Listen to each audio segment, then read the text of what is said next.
오늘 주님의 교회 계획 시리즈 8째 시간을 하도록 하겠습니다. 제가 그 메가더 목사님의 그 책을 쭉 이렇게 살펴보면서 지난주에도 좀 말씀을 드렸습니다. 그 책이 상당히 두꺼운데 그 책의 앞부분이 상당히 좀 저와 여러분이 이해하기 쉽게 이렇게 기록이 되었다, 이렇게 말씀을 드렸어요. 쉽게 말씀드려서 인간의 그 해부학을 가지고 교회라고 하는 그런 그 유기체, 또 그 조직체를 이렇게 잘 설명을 하고 있다 말씀을 드렸습니다. 그래서 인간을 해부해 보니까 크게 4가지로 나뉜다는 거죠. 뼈대가 있고, 뼈대, 그렇죠? 육체의 이런 형태가 이렇게 있고, 이 안에 들어있는 장기가 있어요. 장기는 영양분을 공급하는 그와 같은 기관이고, 그래서 그 두 부분은 이미 우리가 설명을 했고, 오늘부터는 근육에 대해서 좀 설명하려고 합니다. 근육이 있어야 여러분 일을 할 수 있잖아요. 그러니까 교회가 그냥 교회로 지내면 안 되고 일을 해야 된다면, 사람들이 일을 해야 되잖아요. 일을 하려면 이 근육이 있어야 되는데, 일하게 하는 그 힘이 뭐냐, 근육에 대해서 2시간이든 3시간이든 시간이 되는 대로 여러분에게 이제 말씀을 드리겠습니다. 이게 다 끝난 다음에 메가더 목사님이 이상하게 맨 위에 가장 중요한 머리를 맨 마지막에 이야기하시더라고요. 거기에도 무언가 의미가 있을 것 같아요. 그러니까 이런 모든 일을 하되 결국은 머리의 지배를 받아야 된다는 거죠. 그 머리가 예수 그리스도시다. 그래서 그 머리에 대해서 맨 마지막에 이야기를 하시는데, 저도 아직 거기까지는 충분하게 지금 보질 않아서 왜 머리를 맨 뒤에 뒀는지 그건 제가 지금 모르는 그런 상태입니다. 그래서 오늘은 지금까지 뼈대와 그 다음에 장기에 대해서 이제 말씀을 드렸고, 오늘부터 이 근육에 대해서 이제 말씀을 드리겠습니다.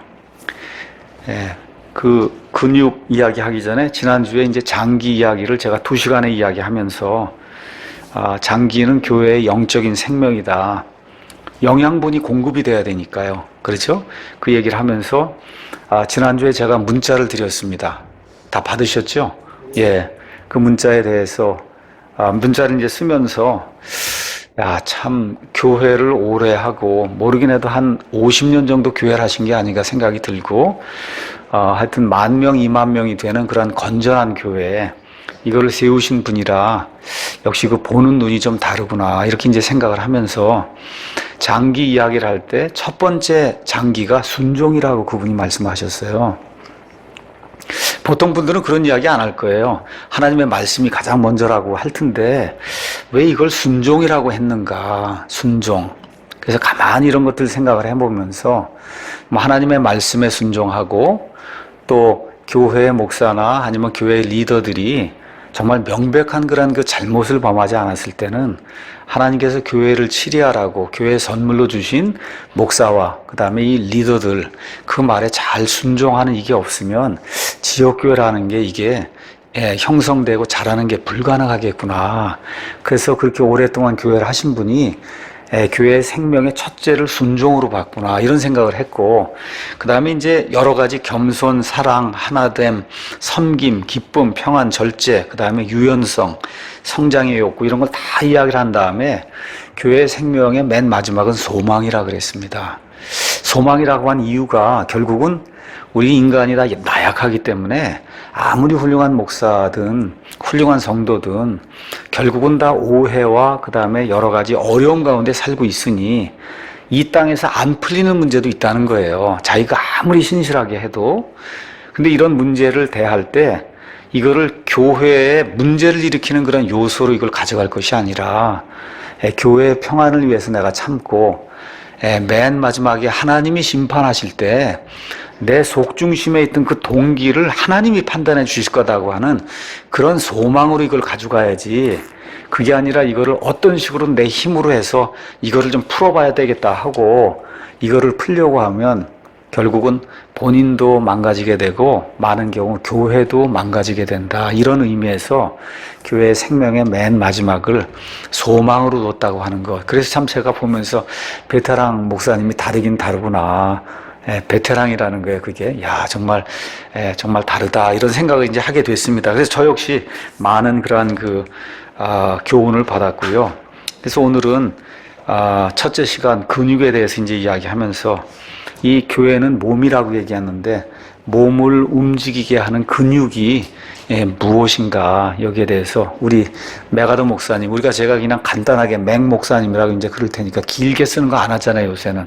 그래서 맥 목사님이 뭐라고 이야기하는지 여러분에게 이제 말씀을 드리고, 또 뭐 맥 목사님이 견해가 꼭 뭐 그분 자신만의 견해라고 볼 수 없어요. 그분도 성경을 수십 번, 아마 수백 번 성경을 읽고 많은 그런 주석을, 현 시대에 아마 가장 많은 주석을 쓰신 분이에요. 그러니까 메가더 주석 해갖고 뭐 많은 분들이 이제 주석을 쓰고 하는데 굉장히 자세하게 그 전체 성경을 다 쓰신 분이에요. 창세기부터 요한계시록까지. 그렇게 주석을 다 쓸 정도면 얼마나 성경을 많이 읽었겠습니까? 그렇죠? 이런 분이 교회의 근육은 이런 거다라고 이야기하면 아마 특별한 일이 없는 한 아마 맞는 걸 겁니다. 그래서 몇 가지 근육에 대해서 오늘 말씀을 드리겠습니다. 첫째 근육은 설교와 가르침이다. 그렇게 이야기를 했어요. 설교와 가르침. 그러니까 교회가 일을 하려면 근육이 있어야 되는데 그 근육의 첫째 근육은 설교와 가르침이다. 설교는 우리말로는 설교라고 하는데 성경에 가서 보시면 선포로 돼 있어요. 그러니까 말씀 선포와 말씀 가르침이 교회의 근육의 첫 번째 근육이다. 그렇게 이야기하고 있습니다. 그래서 설교 아니면 선포는 하나님의 말씀을 하나님의 대언자적인 그런 측면에서 여기 앉아있는 청중이 듣든지 아니 듣든지 일방적으로 선포하는 거예요.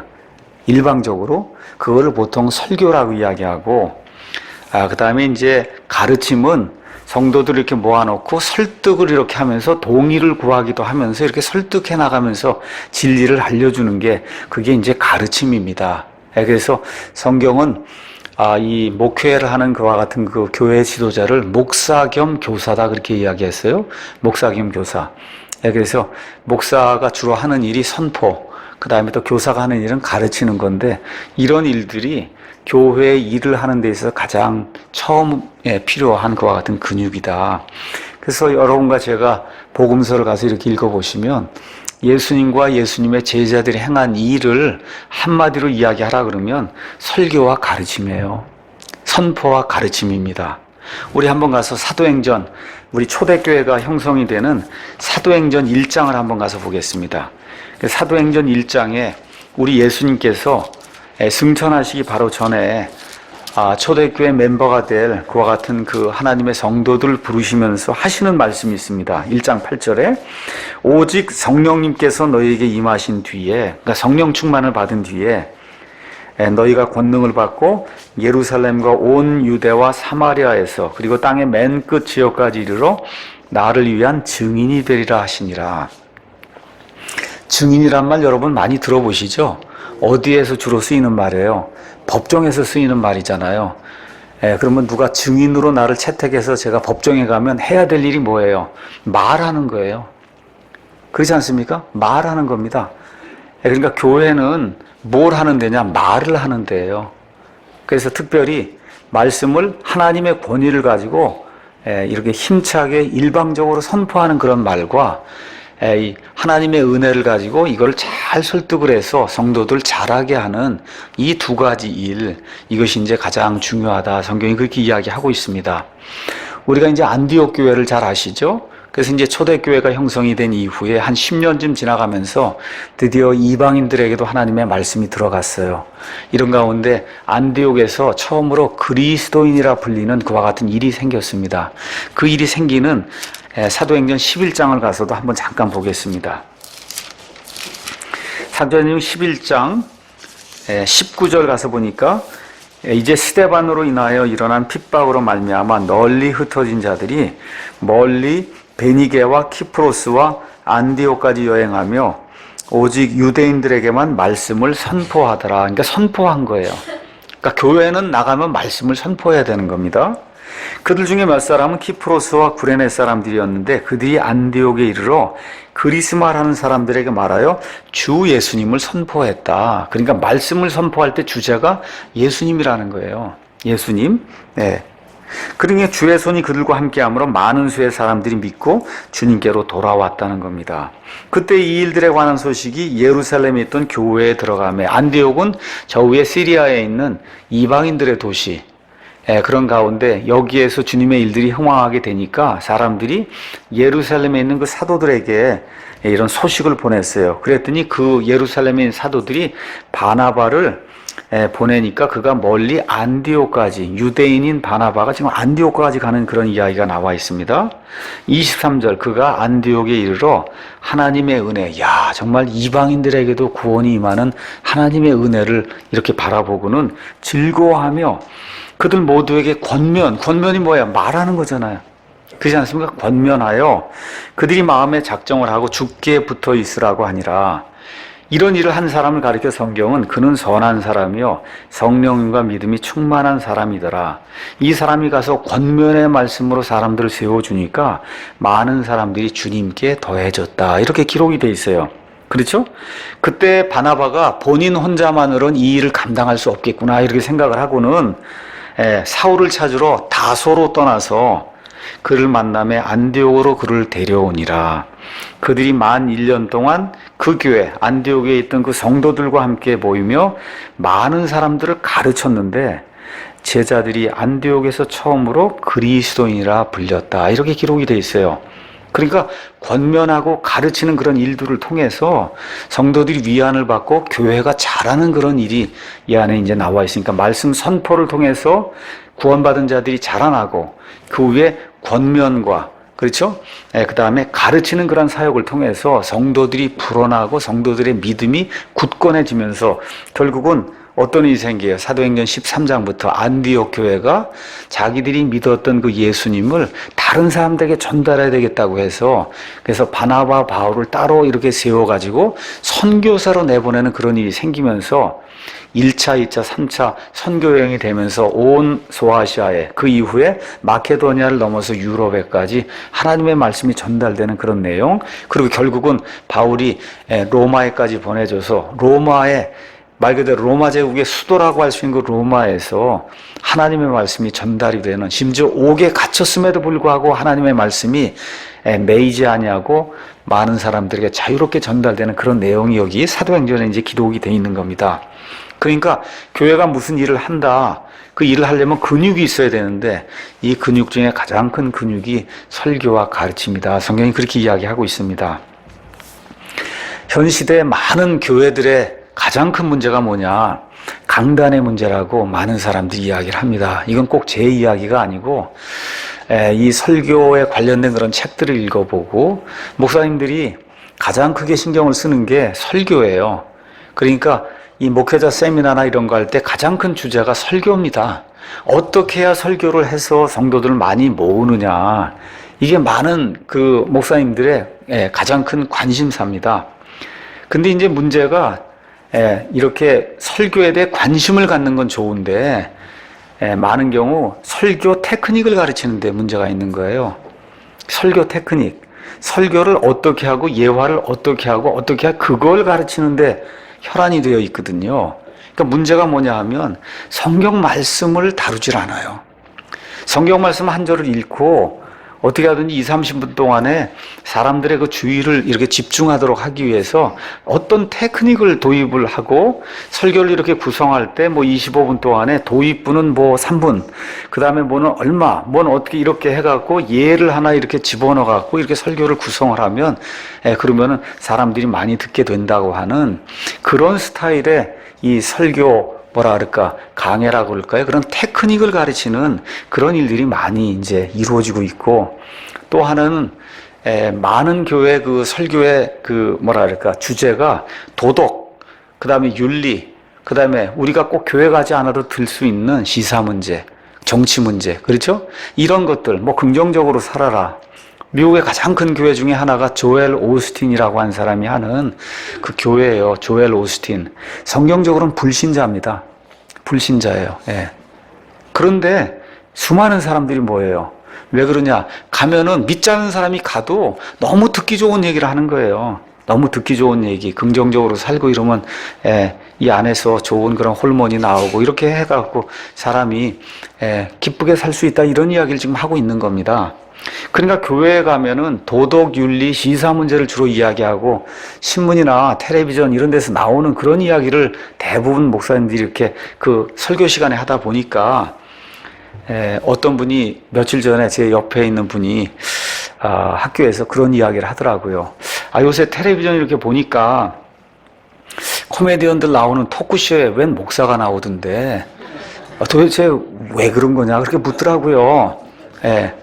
근데 자기가 좀 민망하더라는 거예요. 왜 그러냐?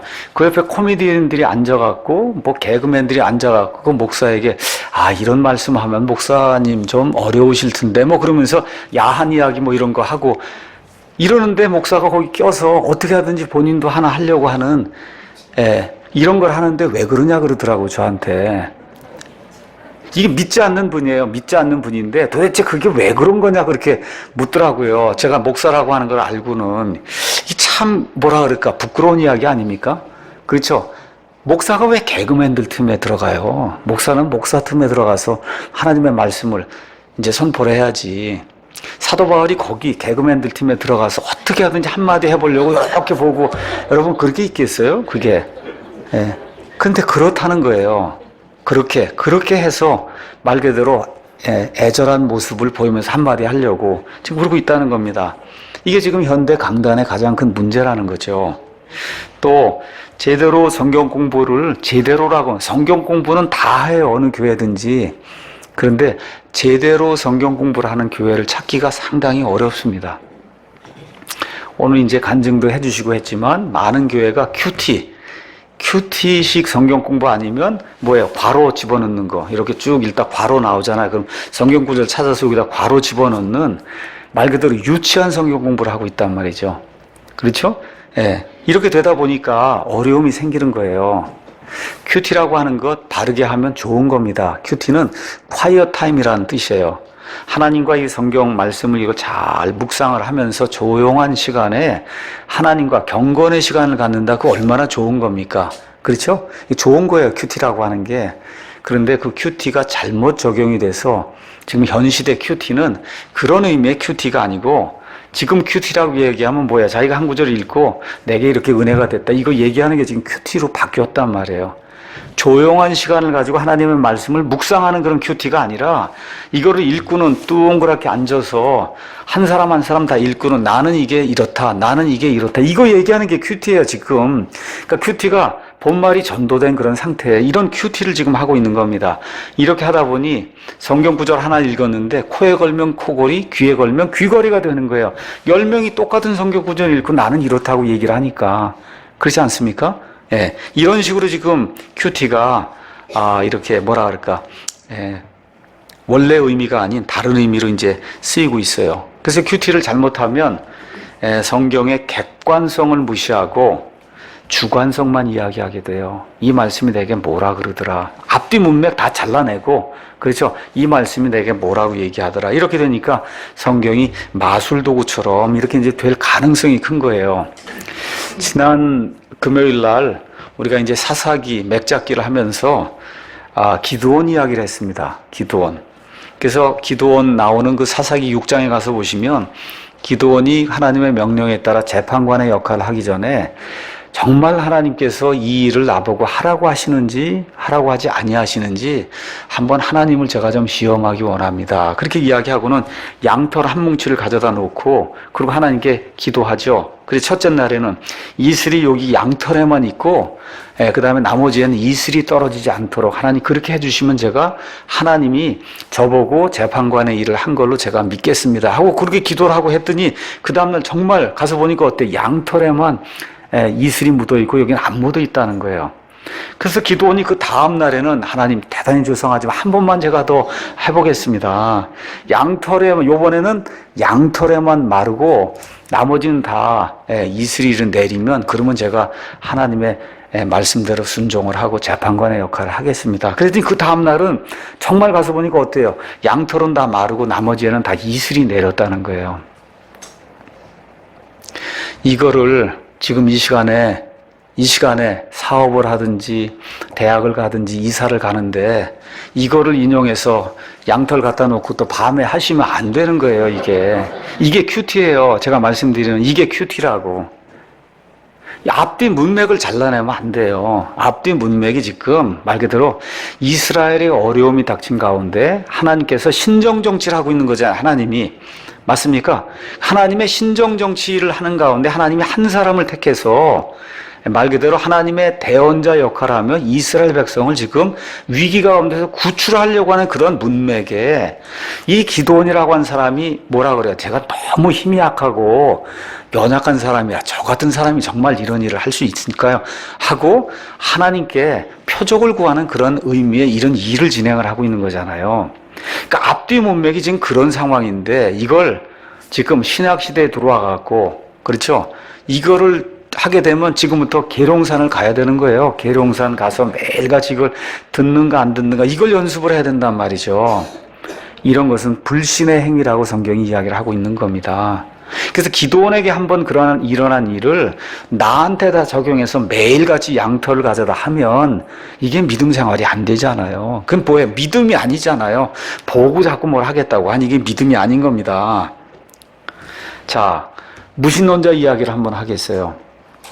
어떤 무신론자가 이게 싫어합니다. 아마 시카고에서 일어난 일 같은데요. 사람들이 많이 모여있는 쇼핑센터 같은 데 이제 온 거예요. 한 사람이 벌떡 일어나서 나가더니 하늘을 쳐다보며 하나님을 막 찌르면서 얘기를 하는 거예요. 하나님, 정말 당신이 존재하면 나를 이 시간에 죽이라고 그렇게 하면서 막 소리를 지르는 겁니다. 그러니까 사람들이 막 쳐다볼 거 아니에요. 그래서 5분 동안 해도 하나님이 안 죽이니까 뭐라고 해요? 보셨죠, 여러분? 하나님은 없습니다. 뭐예요, 이게?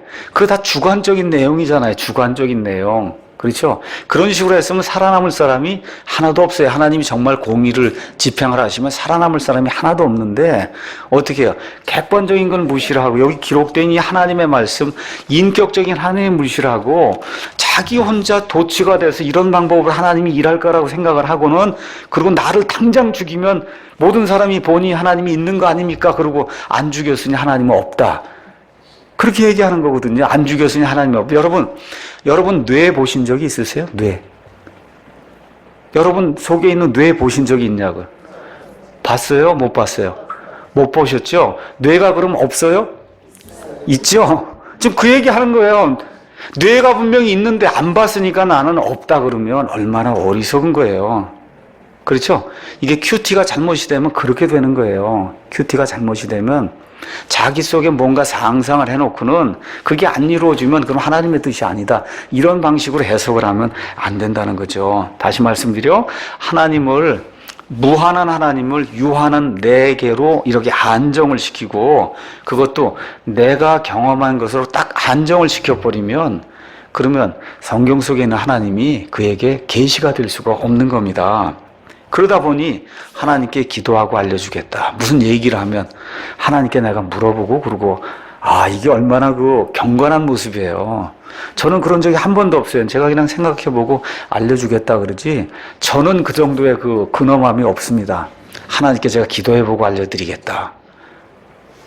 그런 거 하면 안 돼요. 우리 교회 오시면. 뭐라고 하셔야 돼요? 생각해보고 알려드리겠다. 이렇게 하시란 말이죠.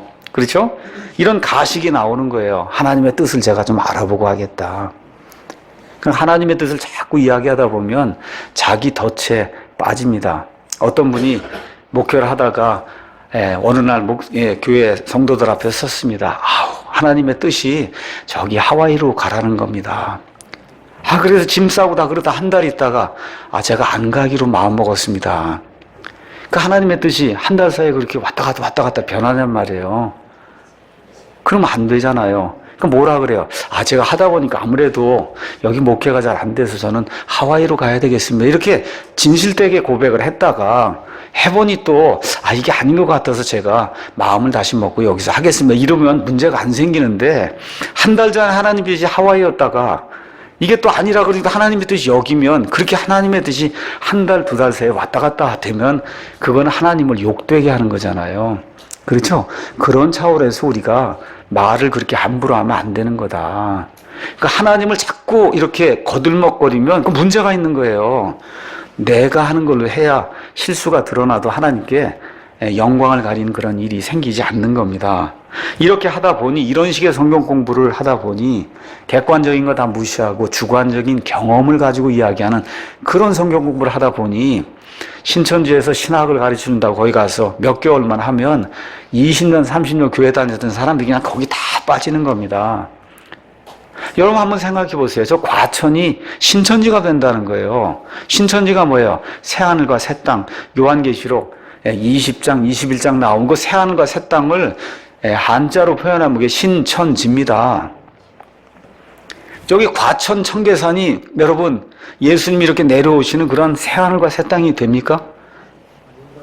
안 되잖아요. 근데 20년, 30년 다녀도 성경 공부를 어떻게 하고 다녔는지 거기 들으면 거길 가서 머리를 조아리는 그런 일이 생긴다는 거죠. 이게 지금 현 시대 교회의 가장 큰 문제라는 거예요. 그래서 사도 바울이 죽기 전에 디모데 전서라고 하는 목회 서신을 줬습니다. 목회자에게 주는 서신을 줬어요. 그 목회 서신에 우리 한번 가서 맨 끝에 디모데후서 4장 말씀을 좀 가서 보겠습니다. 디모데후서 4장은 사도 바울이 감옥에 갇혀서 죽기 바로 전에 유언의 말씀으로 준 거예요. 자기 아들 목회를 하는 디모데에게 유언의 말씀. 디모데후서 4장 제가 읽습니다.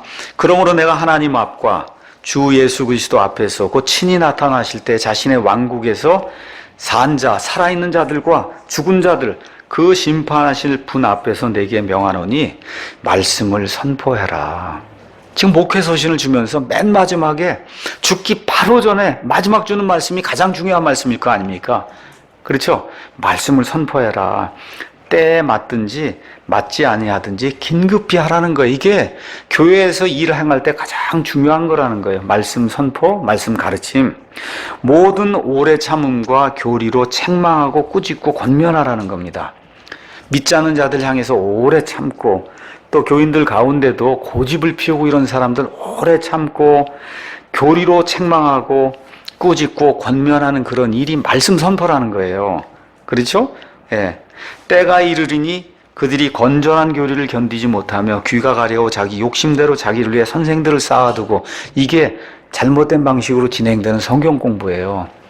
자기 귀를, 이게 귀가 가렵단 말이에요. 그렇죠? 자기 욕심대로 자기 뜻을 채워주는 그런 선생들을 쌓아놓는단 말입니다. 그리고 또 진리로부터 귀를 돌이켜 꾸며낸 이야기들로 돌아서리라. 제가 이야기하는 말 다 맞죠? 그렇잖아요. 조금 아까 말씀드린 거 다 맞잖아요. 어디라고 제가 얘기하지 않아도 꾸며낸 이야기들로 돌아선다는 겁니다. 사람들이. 그렇기 때문에 교회가 일을 하려고 할 때 가장 중요한 게 말씀을 올바로 선포하고 말씀을 가르치는 거라는 거예요. 그럼 뭘 가르쳐야 되냐? 디모데전서 3장 16절 한번 가서 보겠습니다. 디모데전서 3장 16절 논쟁의 여지가 없이 하나님의 성품의 신비는 위대하도다. 하나님께서 육체 안에 나타나시고 하나님이 나타나시는 거예요. 그분이 누구세요? 예수님이란 말이죠. 하나님께서 사람의 몸을 입고 육체를 입고 이 땅에 나타나시고 성령님 안에서 의롭게 되시고 성령님께서 그분께서 행하시는 모든 일이 의롭다고 칭해 주셨다는 겁니다. 하나님의 영께서 천사들에게 보이시고, 그러니까 악한 천사들, 선한 천사들 모두에게 성육신하신 그 하나님께서 하나님이라고 하는 그 사실 모든 것들을 보여주시고 이방인들에게도 선포가 되시고 세상 사람들에게 믿기시고 영광 속으로 올려져서 영접을 받았다. 요 사실을 전파해야 된다는 거예요. 요 사실을. 그래서 바로 위에 그 15절에 가서 보니까 그러나 내가 오랫동안 지체하면 내가 하나님의 집에서 이 교회에서 어떻게 처신해야 할지 내가 알게 하려 하노니 이 집은 살아계신 하나님의 교회요 진리의 기둥과 터니라. 진리의 기둥 같아요. 이 교회는 목사가 선포할 것도 진리예요. 그래서 여러분을 이 진리의 기둥과 터 위에 여러분을 세우려고 목회자가 말씀을 선포하고 가르쳐야 된다. 지금 바울이 그렇게 이야기하고 있는 겁니다. 자, 맹 목사님 교회가 한 2만 명 이렇게 이제 모이고, 그 다음에 아마, 지금까지 제 생각에는 아마 수백만 개의 카세트 테이프하고 CD, 이런 것들을 온 세상에 퍼뜨린 그런 교회가 이제 됐습니다. 여기 그 맹 목사님 책에 가서 보니까 이렇게 이야기해요. 많은 사람들이 왜 메가더 목사님 교회에 오느냐, 이렇게 사람들이 묻는다는 거예요. 그 물었더니 대답이 뭐냐, 목사님 교회는 성경 말씀을 선포하고 성경 말씀을 가르치기 때문에 제가 이 교회에 옵니다. 메가더 목사님 뭐 인물이 좋고 뭐 시사 토크를 잘하고 이런 게 아니고, 이 교회에 오면 하나님의 말씀을 선포하고 이 교회는 하나님의 말씀을 가르치기 때문에 이 교회에 온다고 그렇게 증언하는 그런 성도들이 많다는 거예요. 우리 교회도 그런 교회가 되기를 원합니다. 이 교회가 뭐 5천 명 모이는 교회다, 10,000명 모이는 교회다, 건물이 크고 뭐가 많고 그런 것이 아니고, 이 교회에 오면 하나님의 말씀이 선포가 되고 하나님의 말씀을 가르친다. 그렇기 때문에 저는 이 교회에 온다고 하는 그런 증언이 우리 교회에 오시는 그런 성도들 가운데서 많이 나오길 원합니다. 디모데전서 4장 6절에 가서 보니까, 내가 형제들에게 이것들, 이 진리의 말씀들을 기억하게 하면, 내가 누구예요? 디모데 목회자, 내가 도달한 믿음의 말씀들과 선한 교리의 말씀들로 양육받은 예수 그리스도의 선한 사역자가 될 것이다. 그러니까 좋은 목회자가 되기 위해서는 진리의 말씀들을 가르쳐야 된다는 겁니다. 진리의 말씀들. 그 다음에 11절 가서 보니까 이것들을 명령하고 가르쳐라. 여러분, 이것들을 명령하고 가르치라는 거예요, 목사가. 그 다음에 13절, 내가 갈 때까지 읽는 것과 권면하는 것과 교리에 주의를 기울여. 다른 거 없잖아요. 목회자가 해야 되는 거 많이 읽어야 된다는 거예요. 권면해야 된다는 겁니다. 그리고 올바른 교리에 주의를 기울여라. 그렇게 이야기하고, 맨 마지막 16절에 내 자신과 교리에 주의를 기울이고 그것들 가운데 거하라. 내가 이런 것들을 잘 하게 될 때 내 자신과 내 말을 듣는 자들을 구원하리라. 여기 지금 나와 있는 거, 디모데 자신을 구원한다는 얘기가 뭡니까? 이미 구원받은 상태에서 죄의 유혹에서 악한 일들에서 이 하나님의 말씀을 듣게 될 때 그 사람들을 구원하는 그런 일이 목사에게도 나타나고 성도들에게 나타나는 그런 일이 말씀 선포와 가르침을 통해서 나타난다. 그렇게 이제 이야기를 하고 있는 겁니다. 자, 그러면서 사도 바울이 디모데후서 2장 15절에 가면 아주 유명한 말씀을 합니다. 그 유명한 말씀이 뭐냐? 너는 진리의 말씀을 바르게 나누어 내 자신을 하나님께 인정받은 자로, 부끄러울 것이 없는 그런 일꾼으로 나타내도록 연구해라. 이렇게 돼 있어요. 여기 study라고 하는 단어가 나옵니다. study to show thyself approved unto God, 이렇게 돼 있으면서, study, 여러분 다 아시죠? study. 여러분 공부하라는 얘기 아닙니까? 그렇죠? 근데 어떻게 하려고 공부를 해야 되냐? 말씀을 바르게 나눠야 된다는 거예요. 바르게 나눈다. 이게 신약 성도들에게 속한 건지 구약에 속한 건지, 그렇죠? 이게 구원에 관한 건지 성화에 관한 건지, 이게 천년왕국에 관한 건지 새하늘과 새 땅에 관한 건지, 이게 뭐에 속한 건지를 바르게 나눠서 가르쳐줘야지, 이게 뒤범벅이 되도록 가르쳐주면 오히려 성도들이 혼란을 느낀다는 거예요. 혼란을 느낀다. 그래서 성경 말씀을 바르게 나누어서 가르쳐 줘야 된다. 이렇게 이야기하니까 이제 맹 목사님이 그렇게 썼습니다. 어떤 분들이 와서 이렇게 항의성 발언을 한다는 거예요. 아우, 목사님 그거 다 옳은데 너무 말씀만 강조하고 가르치는 게 아닙니까? 그럴 때 맹 목사님이 뭐라고 얘기했냐? 결코 아니다. 그렇게 대답했다는 거예요. 그러면서 이유를 설명하는 거예요. 말씀 선포와 가르침이 모든 사역을 가능하게 하는 촉매제다. 촉매제? 무슨 이야기냐? 아무리 많은 일을 해도 그 일이 하나님을 기쁘게 하는 일이 아니면 소용이 하나도 없다는 거예요. 그렇죠? 그러면 이 일이 하나님을 기쁘게 하고 하나님의 마음에 합당한가 아닌가를 어떻게 알 수 있어요? 말씀을 가르쳐 줘야 알 수 있지 않습니까? 그렇지 않습니까? 그렇기 때문에 아무리 강조를 해도 이게 중요한 말씀이다. 아무리 강조해도 지나치지 않다는 거예요. 하나님의 말씀을 잘 요리를 해서 이렇게 선포도 하고 가르치는 그 일은 아무리 강조해도 이게 지나치지 않다는 겁니다. 왜 그러냐? 저와 여러분이 죽을 때까지는 뭘 열심히 했는데 하나님 앞에 섰더니 하나님 난 그거 아무것도 모른다 그러고 고린도전서 3장에 나와 있는 것처럼 불로 그 모든 행위를 하나님이 시험하실 때 그 모든 게 다 타버리면 그럼 뭐라 그랬어요? 보상의 손실을 받는다 그랬잖아요. 원래 보상을 받아야 되는데 손실을 받으니 보상이 없다는 거예요. 그럼 어떻게 돼요? 겨우 불로 구원받는 것 같이 하나님 앞에 나타나는 그런 부끄러운 사람이 된다고 이야기하지 않습니까? 그러니까 저와 여러분이 하고 있는 행위가 구원받은 다음에 하고 있는 그런 행위가 정말 하나님을 기쁘게 하는 건가 아닌가, 이걸 알기 위해서는 일단 하나님을 알아야 되죠. 하나님의 마음을 알아야 되죠. 그거를 목사가 열심히 가르쳐야 된다는 거예요. 목사가 열심히 선포하고 가르쳐야, 그래야 저와 여러분이 하는 그런 일이 요만큼을 해도 하나님을 기쁘게 하는 그런 일이 돼서 저와 여러분이 나중에 그리스도의 심판석 앞에 서게 될 때 마땅히 받아야 될 그와 같은 보상을 그날 받을 수 있다는 겁니다.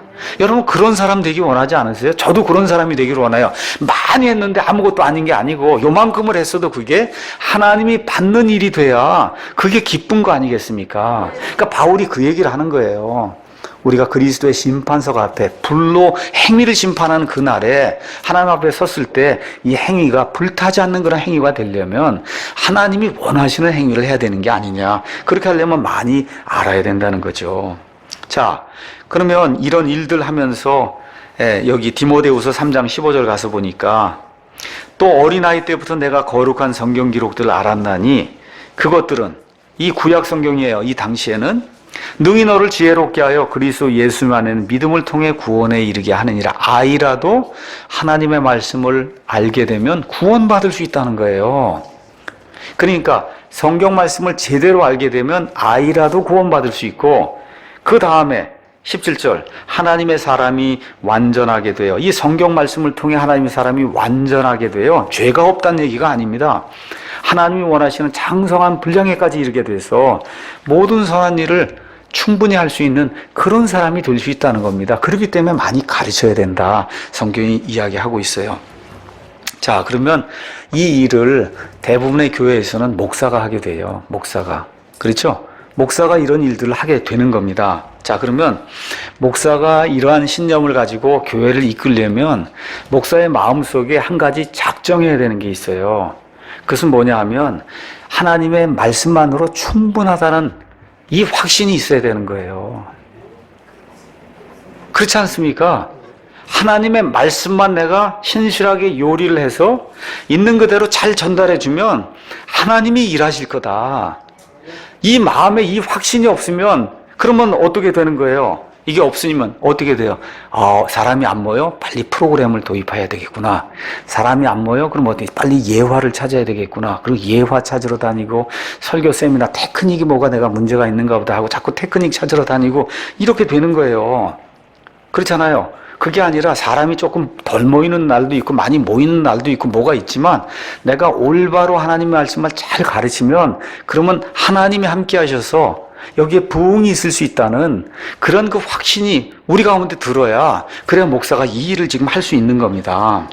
이거 얘기하니까 또 어떤 분이 누가복음 12장을 언급하시는 분이 있어요. 누가복음 12장 가서 보시면 12장 11절 12절에 이렇게 되어 있습니다. 그들이 너희를 회당과 행정관과 권세 있는 자에게 끌고 가거든 너희가 어떻게 혹은 무엇을 대답하며 혹은 무엇을 말할까 염려하지 말라. 너희가 마땅히 할 말을 성령님께서 바로 그 시각에 너희에게 가르치시리라 하시니라. 요 11절을 딱 떼어놓고 목사가 12절만 가지고 자꾸 이야기하면 문제가 생기는 거예요. 준비는 하나도 안 하고 여기 강단에만 딱 쓰면 성령님께서 바로 그 시각에 마땅히 해야 할 말을 내게 주시겠거니 하고 교회에 오면 그러면 교회가 전혀 성장하지 않습니다. 여러분, 여기 지금 나와 있는 문맥이 뭐예요? 제자들이 하나님의 말씀을 전하다가 감옥에 갇히든 이렇게 됐을 때 염려하지 말라. 하나님이 할 말을 준다는 그런 얘기죠. 그렇죠? 이런 것들을 남용을 해서 목사가 아무것도 준비하지 않고 그냥 이 자리에 딱 나오면 하나님이 주신다는 거예요. 이런 생각을 특별히 형제교회 그러한 목사를 두지 않는 그러한 교회에서는 이걸 많이 강조를 해요. 그러니까 준비 하나도 안 하고 와서 이 사람도 일어나고 저 사람도 일어나서 하나님의 말씀을 전달한다고 하니, 그러니 준비가 하나도 없이 이렇게 나와 있는 상태에서 말씀을 전하니 여러분 은혜가 되겠습니까? 안 되는 거예요, 그게. 그러니까 목사는 이 확신을 가지고 이 말씀만 전하면 하나님이 된다는 그런 확신을 가지고 하되 열심히 준비는 본인이 해야 되는 거예요. 그렇죠? 책도 읽어보고 어떻게 하든지 하나님 말씀을 어떻게 잘 전달해야 될 것인가. 준비는 목사가 열심히 하면서 이렇게 내가 최선을 다해서 하나님 말씀을 잘 요리해서 전달하면 나머지는 하나님이 책임져 주시겠구나. 이렇게 생각을 하고 하나님의 말씀을 전달하게 될 때 하나님이 일하신다는 겁니다. 그럼 이런 걸 하려면은 무엇이 서야 되느냐? 조직신학이라는 게 서야 돼요. 조직신학은 창세기 1장부터 요한계시록 22장까지 인류를 하는 하나님의 전체 계획이 무엇인가, 이 틀이 정확하게 딱 서서 이 가운데서 열왕기 상하를 읽든 역대기 상하를 읽든 계시록을 읽든 창세기를 읽든 어디를 읽어도 이 일관된 그 틀 속에서 이 인류를 향한 하나님의 말씀이 무엇인가, 이게 구약시대 이스라엘 향한 말씀인가, 신약시대 교회를 위한 말씀인가, 그렇죠? 이런 모든 말씀들이 이 전체적인 이 틀이 딱 서 있는 가운데 올바로 강의가 돼서 나올 때 그때 사람들을 살리는 그런 말씀이 될 수 있는 거예요. 그런데 이렇게 성경을 선포하고 가르치고 연구하고 그런 다음에 조직신학을 제대로 이해하고 다 그러려면 이게 쉽지 않은 일이잖아요. 그렇죠? 쉽지 않아요. 그러니까 쉽지 않으니까 어떤 길을 택해요? 쉬운 길을 택하는 거예요. 그러니까 어떻게 해요? 기도원에 가는 거예요. 불 받으러 일단 가는 겁니다. 이게 말씀으로는 승부가 안 나니까, 이거 갖고 뭐 하는 거는 승부가 안 나니까 불 받으러 가는 거예요. 불 받으러. 이렇게 해갖고 불 받은 걸로 하니 이게 되겠어요? 안 되죠. 그 불 받는 건 뭐야? 다 주관적인 거잖아요. 나의 경험을 가지고 뭘 하려고 하니 이게 목사의 그 주관적인 것으로 이게 성경 해석이 돼서 나오면 그러면 어렵지 않습니까? 그렇죠? 또 어떠한 문제가 있냐 하면 어떤 특정한 어떤 교단이라든지 어떤 교리가 있을 때 성경 말씀 항상 그거대로만 보게 되는 겁니다. 그렇게 안 하면 그 그룹에 속할 수가 없으니까 그렇게만 보는 거예요, 성경 말씀을. 그럼 그 틀로다가 하나님이 이렇게 큰데 요만한 틀로 해서 요거만 보면 어떻게 요만큼만 보이잖아요. 그렇죠? 이걸 봐야 되는데 그렇게 하다 보니 어떤 특정한 그런 신학에 또 매이게 되면 그럼 하나님 말씀을 올바로, 그분이 아무리 좋은 사람이라도 하나님의 말씀을 올바로 전할 수가 없는 겁니다. 그래서 하나님 말씀을 전하는 그런 사람이 되어야 되겠다 하면 그런 모든 걸 다 내려놓고 하나님의 말씀이 문맥이 뭐라고 이야기하느냐, 그래서 전체적인 조직신학이 어떻게 되느냐 이런 것들을 잘 보고 그리고 하나님의 말씀을 열심히 전파하기 위해서 연구하고 이제 노력을 해야 되는 거죠. 이게 안 되니까 체험과 그 다음에 프로그램이 도입되는 거예요. 뭐 알파 코스니 뭐 두날개니 여러 가지 그런 프로그램이, 그 프로그램은 계속 변하는 거예요. 올해 있다 내년에 또 당겨오고 또 당겨오고 그러면 또 성도들 보내고 이런 방식으로 해서 프로그램을 운영을 하게 되고, 예배 시간도 1시간 예배를 드리면 목사 설교는 시간이 점점 줄어드는 거예요. 20분, 25분, 나머지 뭐 찬송도 있고 뭐도 있고 하여튼 여러 사람이 쇼를 구경하듯이 예배 전체가 이렇게 쇼 비슷하게 이렇게 돼서 뭐 나도 참가하는 것 같은 뭐 이런 느낌을 줘가면서 이거 구색을 여러 개로 맞춰놔야 다양하게 질리지 않는 그런 예배를 드린다 이런 생각을 하다 보니까 목사의 설교는 자꾸 점점 줄어들게 되는 이런 나쁜 현상이 이제 발생을 하는 겁니다. 그래서 메가더 목사님 교회의 특징은 설교와 강해로 충만하다는 거예요. 그 교회에 특별한 그런 어떤 프로그램 뭐 많이 있지만 가장 중요한 거 뽑으라 그러면 그런 말씀과 그 다음에 이 강해다. 우리 교회 한번 살펴보세요. 우리 교회가 될 수 없는 구조예요. 한번 생각해 보세요. 일주일에 딱 2번 모입니다. 일주일에 2번 모이는데 금요일은 말씀드렸듯이 20명에서 30명 분이 못 나와요. 제가 뭐 나오라는 이야기 별로 하지도 않고 거의 뭐 안 나오십니다. 하여튼 일주일에 7번씩 다니신 분들도 우리 교회만 오시면 한 번 오는 걸로 마음에 작정을 하고 이제 오세요. 그거에 대해서 제가 뭐 그렇게 크게 그렇게 이제 이야기하지 않습니다. 본인들이 이제 자발적으로 하는 거니까. 자, 금요일 날 모입니다. 뭐 해요? 성경 강의해요. 그렇죠? 주일날 오전에 딱 1시간, 이거 우리가 이제 1시간 반이고 이제 모여서 해요. 그럼 50분 동안 하나님의 말씀 선포해요. 오후 시간에 모여서 성경 강의해요. 그렇죠? 이거 3번 빼고 뭐 다른 거 있어요, 우리 교회? 없잖아요. 아무것도 없잖아요. 이거 3번 빼고는 아무것도 없어요. 이런 구조 속에서 교회가 된다는 게 이게 신기한 일이에요. 실질적으로. 그렇지 않습니까? 설교 1번, 강의 2번. 그렇게 한 게 꾸준히 올라오면 1년에 150개가 올라오는 거예요. 그렇죠? 10년 하면 1500개가 올라오는 거예요. 1500개. 1500개가 올라오면 예를 들어 뭐 제가 아직 10년은 못했지만 하여튼 1500개가 올라오면 성경 웬만한 거 다 다루지 않겠어요? 그렇죠? 이런 가운데 혹시 20년을 하면 3000개가 올라오면 말 그대로 다 합니다. 성경에 있는 거 다 해요. 그렇죠? 이렇게 해서 성경에 하나님의 모든 계획을 가르쳐 주잖아요. 이것 때문에 우리 교회 오실 거예요. 아마 제가 볼 때 이런 것 때문에 우리 교회 오시는 거지 멀리서도 오시는 다른 이유가 없다고 보거든요.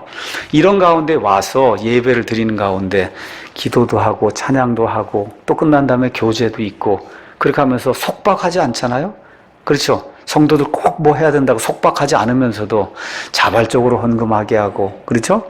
우리의 그런 필요가 있어서 미디어 선교도 하고 이런 것들을 하면 자발적으로 하게 하고 이런 일들이 진행되기 때문에 우리 교회가 지금 이렇게 존재하고 있는 거라고 이게 생각이 들어요. 그래서 이 교회는 다른 것보다 말씀 선포, 그 다음에 말씀을 가르치는 거, 이거를 하는 교회, 이게 근육의 첫 번째 근육이다. 2번째만 하고 마치겠습니다. 2번째는 전도와 선교라고 이제 이야기했습니다. 그래서 전도는 그냥 쉽게 이야기해서 개인적인 차원에서 예수님을 선포하는 거고, 선교는 특별한 일이 없는 한은 외국에 가서 아니면 우리 교회를 떠난 다른 지역에서 예수 그리스도를 선포하는 걸 우리가 선교라고 이렇게 이야기할 수가 있습니다. 선교. 그래서 교회는 크게 2가지를 위해 존재해요. 자기 자신을 위해 존재하고 세상을 위해 존재합니다. 그래서 이 2가지가 어느 정도 균형을 맞춰야 돼요. 균형. 교회는 자기 자신과 그 다음에 세상을 위해 존재한다. 이게 너무 한쪽으로 쏠리면 안 돼요. 어느 교회 가면 그냥 자기 자신 피폐한데 무조건 선교만 해야 된다는 그런 교회가 있고, 또 어떤 교회는 세상 다른 일엔 전혀 신경 쓰지 않고 우리 교회만 해야 된다는 그런 교회가 있는데, 이 2가지가 이렇게 좀 균형 있게 이제 이루어져야 된다. 그래서 세상을 위해 존재한다고 할 때는 예수님 말씀대로 빛과 소금의 역할을 할 수 있는 이런 교회가 된다는 거죠. 그래서 전도는 맹 목사님 말씀이 이것도 아마 뭐 성경 전체적인 그런 내용을 요약한 겁니다. 전도의 방법은 2개가 있다. 아주 간단해요. 하나는 말이고 하나는 삶이다. 그러니까 언행으로 전도가 된다는 거예요. 언행. 첫 번째 삶으로 하는 전도. 삶으로 하는 전도를 이제 이야기할 때, 제게 아까 코미디 토크쇼 얘기한 그분이 또 이야기를 하더라고요. 저보고 이제 뭐 같이 있는 동료니까 정 박사 그 얘기하면서, 근데 저 사람 교회 다니는 거 맞지? 그래. 맞는다고. 근데 왜 그 모양이야? 왜 그 모양이야? 그런단 말이야. 교회 다니고 본인도 안단 말이에요. 이게 벌써 교회, 여기 학교에 온 지 20년, 25년 되고 그러면 어떤 사람이 신우에 있고 뭐 이런 거 다 안단 말이에요. 그러면 또 뭐라 그러냐 하면, 요새 문제되는 건 다 목사하고 교회던데 그런단 말이에요. 저한테 밥 먹고 나서 이제 이야기하면, 이게 뭐예요? 지금 세상이 교회를 염려하잖아요. 교회가 세상을 염려하는 게 아니라 세상이 교회를 염려하니 세상 가서 예수님 믿으라 그러면 믿겠냐는 거예요. 그렇죠? 지금 이런 시대가 되니까 전도가 막힌다는 겁니다. 새벽부터 북치고 장구치고, 전자악기 그냥 귀가 찢어지게 새벽부터 하고, 밤 12시에 금요일날 지금 잠자야 되잖아요. 일주일 동안 열심히 일했으면, 주말이 됐으면 가서 톡 쉬고 일해야 되는데 밤 12시에도 전자악기로 그냥 찢어지게 이렇게 하니 그거 안 되는 거 아닙니까? 무슨 특별 새벽 기도라고 해서 뭐 특별히 뭐가 있다 그래서 부산에서부터 새벽에 기차 타고 올라오고, 그렇죠? 한번 객관적으로 한번 생각해 보세요. 주여 삼창 하는 거 한번 어느 분이 뭐 기독교 TV나 뭐 어디에 와서 한번 찍어본다고 한번 생각해 보세요. 그거 하는 그 모습이 어떨까? 예? 주여 삼창할 때 한번 이렇게 찍어서 나를 한번 본다고 생각해 보세요. 나를. 내가 거기 찍혔어요. 조금 이따 한번 텔레비에 나온다고 생각해 보세요. 야, 저 사람들 정말, 이게 정말 정신 있는 사람들인가? 이렇게 보이지 않겠습니까? 믿지 않은 사람들이 볼 때. 그렇잖아요. 그러니까 고린도전서 14장에 나와 있는 그런 말씀처럼 23절에 그러면 사람들이 믿지 않는 자들이 들어와서 미쳤다 그러지 않겠냐. 사도 바울이 그렇게 이야기하는 겁니다. 33절에 하나님은 혼동의 하나님이 아니라는 거예요. 혼란은 누가 갖고 오냐? 마귀가 갖고 온다고 얘기하면서 40절에 모든 일을 질서 있게 해라. 질서 있게. 이게 안 되면 전도가 안 된다는 거예요. 우리 삶이 전도가 안 된다는 겁니다. 그렇죠? 메가더 목사님이 그래서 민망할 때가 있다고 얘기해요. 어느 때 민망한 쇼핑센터 이런 데 가면 숨는 사람들이 나타난다는 거예요. 메가더 목사님이 나타나면 그 본교회 교인인데 가서 술 마시거나 이렇게 담배 피다가 이렇게 만나고 그러면 도망가기 바쁘다는 거죠. 그래서 본인은 안녕하냐고 얘기를 하는데 너무 민망해하는 그런 분들이 있다는 거예요. 제가 말씀드릴게요. 뭐 술 먹고 담배 먹고가 이게 구원은 이런 거가 상관없는 거예요. 그럼에도 불구하고 우리 그 믿는 사람들 그러면 대부분의 사람들이 일단 술, 담배는 안 하고 이렇게 깨끗하게 몸 관리하는 그런 사람을 알고 있잖아요. 이렇게 될 때 덕이 좀 안 된다는 이야기를 하는 겁니다, 제가. 그렇죠? 두 번째는 이제 말의 전도다. 말. 그래서 베드로전서 3장 15절에 너희 속에 있는 소망의 이유를 누가 묻거든 온유한 그런 영을 가지고 나는 이렇게 믿는다고 답변을 잘 해야 된다는 거죠. 그렇죠? 예, 그러면서 메가더 목사님 표현이 그런데 많은 그리스도인들이 북극의 강물처럼 얼어있다.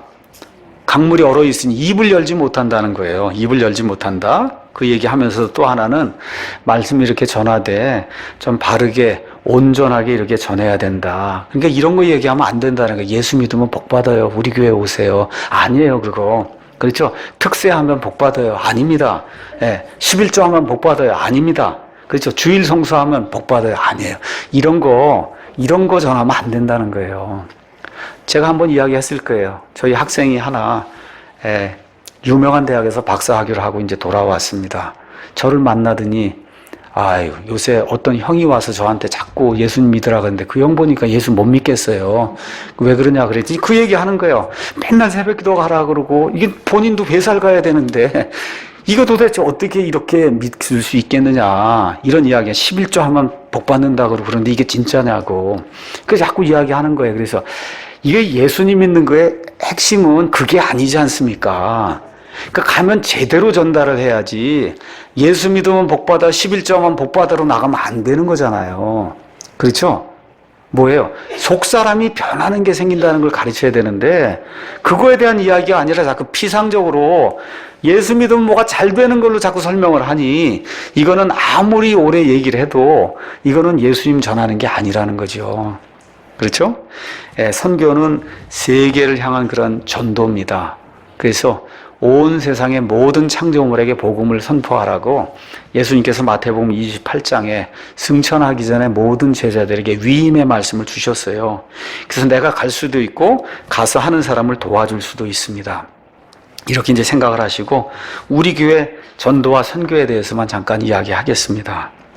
자, 사도 바울의 선교 전략을 가서 보시면 항상 어디를 가면 어디 찾아갑니까? 먼저 유대인들의 회당에 찾아가서 하나님을 알고 있는 유대인들에게 예수님이 누구신가를 잘 설명을 해주는 그런 일이 생겨요. 그 다음에 거기를 발판으로 해서 예배당을 만들든 하여튼 교회를 이렇게 형성을 하면서 이방인들에게 전도하는 거거든요. 그렇죠?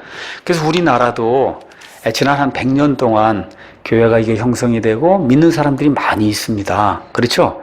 이런 가운데 잘못 아는 사람들이 많이 있단 말이에요. 과거의 그 유대인들처럼.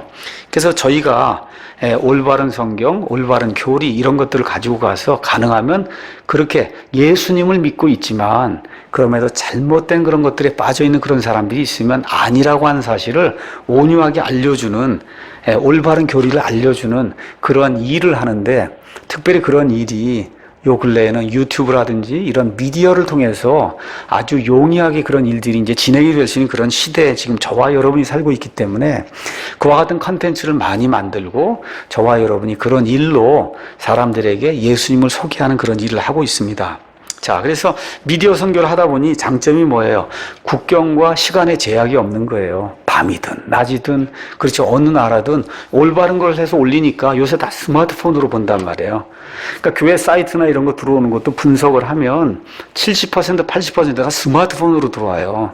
그 스마트폰에서 유튜브 다 볼 수 있잖아요. 이런 시대가 되니까 우리가 그런 일에 집중을 지금 하고 있는 겁니다. 그래서 바른 말씀을 이런 사이버 공간에 올리기도 하고 CD도 만들기도 하고 책자도 만들고 선교지, 전도지 이런 거 모든 것 만들어서 무료로 배포하는 그런 일을 저와 여러분이 하고 있습니다. 또 이런 가운데 사람이 직접 가서 또 발로 뛰어야 될 것 같은 일도 있기 때문에 교회에서 많지는 않지만 몇몇 사람들을 이렇게 선교 후원금을 통해 지원하고 있고 또 지난해에는 아시아의 한 국가에 많은 양의 선교 물자도 보내고 해서 그 안에서 많은 사람들이 돌아올 수 있도록 그런 일을 저희가 지금 하고 있습니다. 궁극적으로 우리 교회가 지금은 선교를 많이 못하는 그런 사정에 지금 놓여 있습니다. 근데 우리가 이제 이런 생각은 하셔야 돼요. 우리가 다 해야 된다는 부담을 가지면 안 된다는 거예요. 이게 또 성도들 누르면 안 되거든요. 그래서 저는 그런 부담 별로 갖지 않습니다. 왜 그러냐? 다 못해요. 다 못한다는 그런 걸 아예 가지고 시작을 하는 거예요. 우리가 다 못해요. 뭐만 하느냐? 잘 할 수 있는 것만 하려고 그러는 거예요. 여러분, 그래서 부담을 별로 안 드리려고 제가 이런 목회를 하면서도 부담을 안 드리는 그런 목회를 하려고 노력을 하는 겁니다. 그래서 미디어 선교원금을 한다든지 이럴 때 우리가 직접 발로는 못 가지만 그렇죠? 가서 하고 있는 사람들 도와주기도 하고 이런 미디어 선교 자료를 다 만들어서 올리기도 하고 관리하기도 하고 이런 모든 데 필요한 그런 비용을 저와 여러분이 같이 돼서 같은 일로 좀 하자. 그렇게 저와 여러분이 그 일을 위해서 지금 매진을 하고 있는 겁니다. 그래서 외적으로 봤을 때 선교가 미약하다. 맞습니다. 외국에 누구 보내거나 지금 하는 그런 일 없습니다. 앞으로 시간이 지나면서 우리 가운데 그런 일을 할 수 있는, 효율적으로 할 수 있는 사람이 나타나면 그런 일들도 할 거예요.